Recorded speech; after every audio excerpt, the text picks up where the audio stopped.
بسم الله الرحمن الرحيم. تبارك الذي بيده الملك وهو على كل شيء قدير، الذي خلق الموت والحياة ليبلوكم أيكم أحسن عملا وهو العزيز الغفور، الذي خلق 7 سماوات طباقا ما ترى في خلق الرحمن من تفاوت فارجع البصر هل ترى من فطور ثم ارجع البصر كرتين ينقلب إليك البصر خاسئا وهو حسير، ولقد زينا السماء الدنيا بمصابيح وجعلناها رجوما للشياطين وأعتدنا لهم عذاب السعير، وللذين كفروا بربهم عذاب جهنم وبئس المصير، إذا ألقوا فيها سمعوا لها شهيقا وهي تفور تكاد تميز من الغيظ، كلما ألقي فيها فوج سألهم خزنتها ألم يأتكم نذير، قالوا بلى قد جاءنا نذير فكذبنا وقلنا ما نزل الله من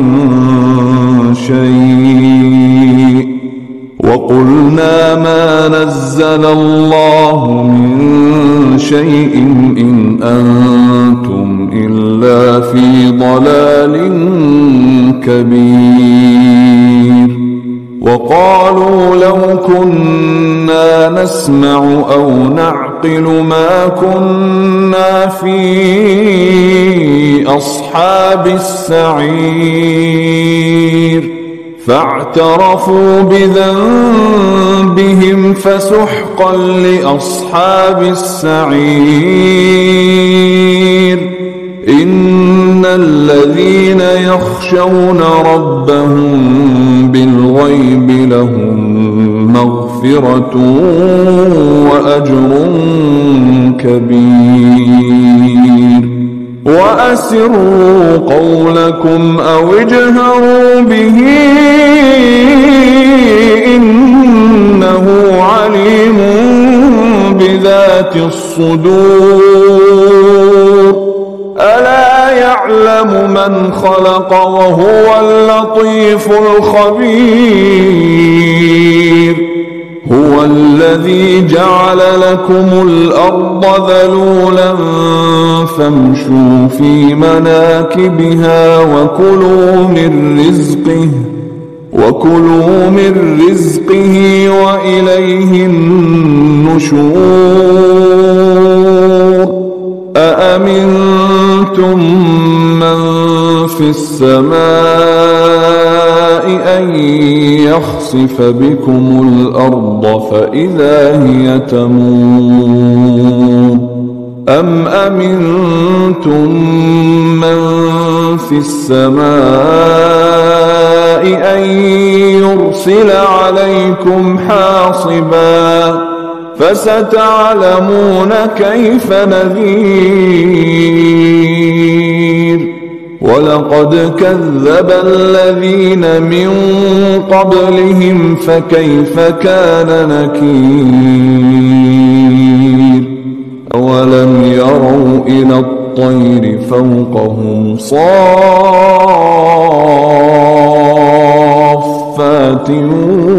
ويقبض ما يمسكهن إلا الرحمن إنه بكل شيء بصير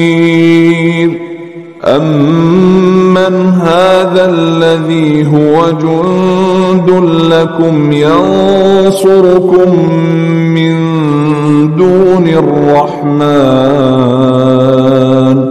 إن الكافرون إلا في غرور أمن هذا الذي يرزقكم إن أمسك رزقه بل لجوا في عتو ونفور أفمن يمشي مكبا على وجهه أهدى أمن يمشي سويا على صراط مستقيم قل هو الذي أنشأكم وجعل لكم السمع والأبصار والأفئدة قليلا ما تشكرون قل هو الذي ذرأكم في الأرض وإليه تحشرون ويقولون متى هذا الوعد إن كنتم صادقين قل إنما العلم عند الله وإنما أنا نذير مبين فلما رأوه زلفة سيئت وجوه الذين كفروا وقيل هذا الذي كنتم به تدعون قل أرأيتم إن أهلكني الله ومن معي أو رحمنا فمن يجير الكافرين من عذاب أليم قل هو الرحمن آمنا به وعليه توكلنا فستعلمون من هو في ضلال مبين قل أرأيتم إن أصبح ماؤكم غورا فمن يأتيكم بماء